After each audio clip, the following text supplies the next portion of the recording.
Our Japanese cruise on Celebrity Millennium took us to Kobe, Osaka, Hiroshima and Nagasaki, all shown in previous videos. In this video, we cruised to Jeju Island in South Korea, Kagoshima and Shimizu before returning to Tokyo. But why does a Japanese cruise go to South Korea? It is so that they cross international borders and therefore they can be duty-free. At Jeju Island, a shuttle bus is provided to take you into Jeju City, which drops you off at the Jejumok Gwana, which is the old administrative centre dating from the 14th century. For a small fee, you can spend some time looking around the grounds. Each of these buildings had a different use, which is explained to you using information boards with English translations. You will enjoy looking around here at these exquisitely ornate buildings and marvelling at the craftsmanship from the bygone era.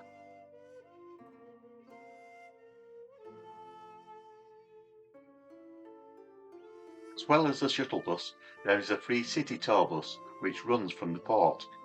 This tour lasts 2 hours and you can hop on and off whenever you like. However, the buses are hourly, and once you leave the centre, there is very little to warrant spending an hour at. The tour was actually quite boring, and everyone was glad when it was over, so we advise you to give it a miss and just walk around the centre, even though it is free. Excursions on the island centre around volcanic activity and lava formations, which is amazing if you have never been to a volcanic island before. We chose to spend our time around Jeju City Centre on a self-guided walking tour. Just 250 metres east of Jejumok Gwana is the riverside area, which is extremely colourful. It is also where you will find the main entrance to the indoor market, which has a vibrant array of stalls offering eye-catching displays of local produce and delicacies, as well as gifts for all.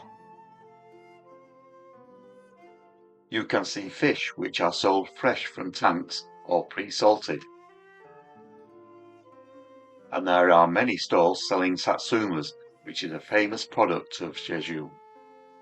After leaving the market, walk back down the west bank of the river, and you will arrive at Black Pork Street. This whole street is dedicated to the South Korean delicacy of black pork.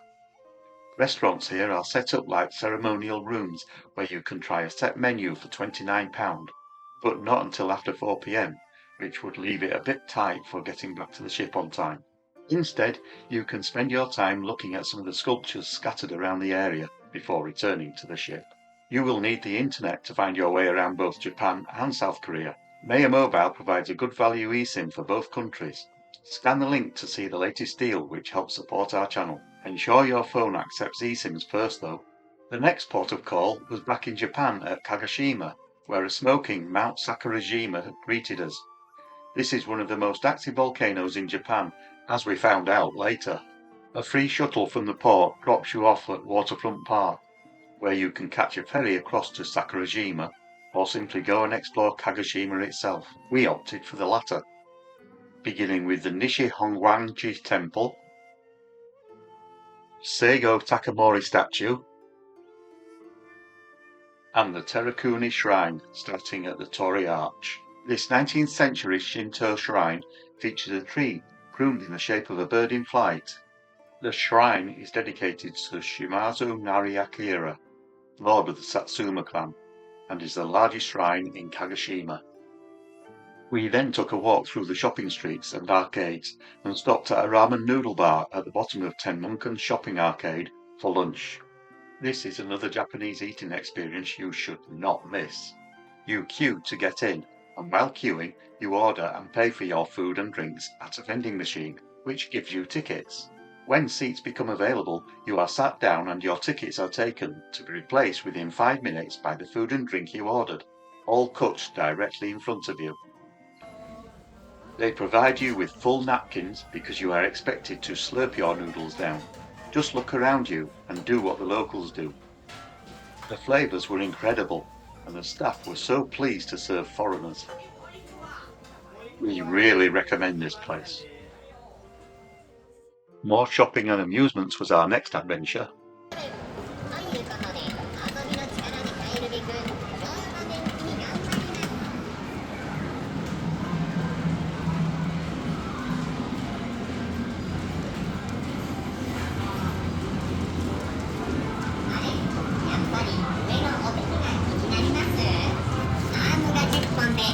ての10本。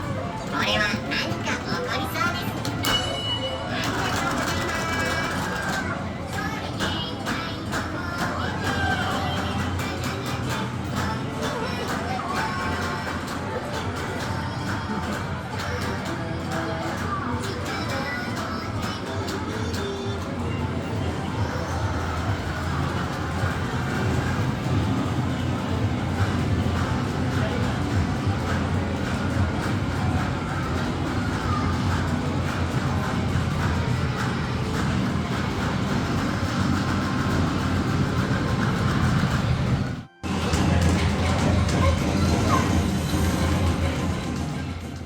Madness.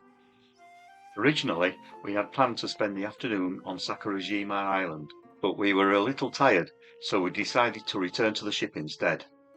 This turned out to be a good change of plan, because while we were on the shuttle bus back to the ship, the volcano erupted. We were so surprised and relieved that we weren't there. Apparently, it is a daily occurrence in Kagoshima, and it is the reason the local school children wear hard hats to school so they don't get hurt by falling pumice stones. What a life experience, though. The next morning, you arrive at the port of Shimizu in Shizuoka, which is the best port from which to see Mount Fuji. But on arrival, all we could see was cloud, so we decided to take a water taxi across the bay to Miho to see if we could get a better view. After a 4-kilometer walk, we arrived at the optimal viewpoint. But as you can see, no matter how far we walked, she kept herself behind her cloak. This is what we saw, and this is what we could have seen, or even this. So we gave in and walked inland to see the Miho pine forest and shrines. Beyond the forest is a boardwalk. This boardwalk is 400 meters long and leads you to the Miho shrine, which became the last shrine we would visit on our trip.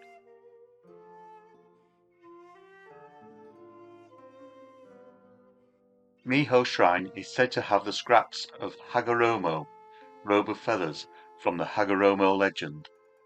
It is also popular as a place for producing harmony between married couples, a power spot for matchmaking, and it's famous for cherry blossoms during spring.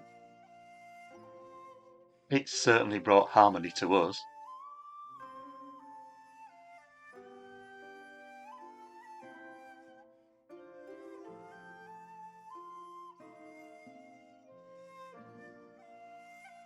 The area was very peaceful and tranquil, with the sounds and scents of nature playing a merry dance with your senses.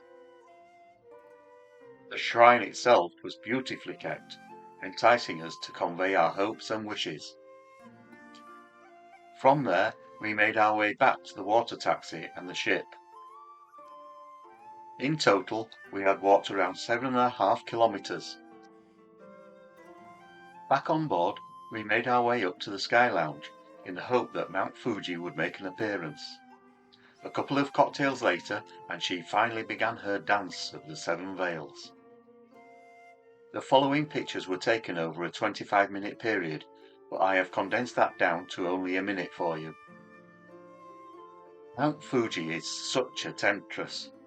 She peels away a veil of cloud across her midriff, only to replace it moments later. Then she whisks away the veil over her head, just enough for us to glimpse her charms, before pulling up another veil from below.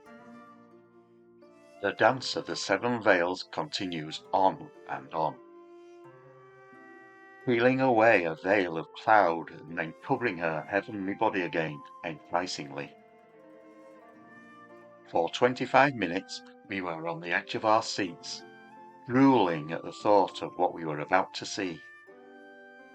Finally, she reveals herself in all her magnificence, stunning us with her beauty, one of the world's greatest icons.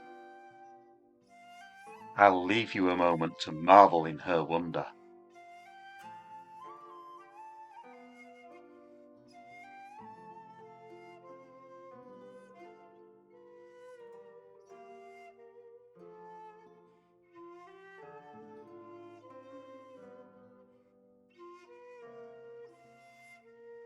It was such a special moment and a fitting end to our cruise, just a day before leaving our amazing home at sea, the celebrity Millennium.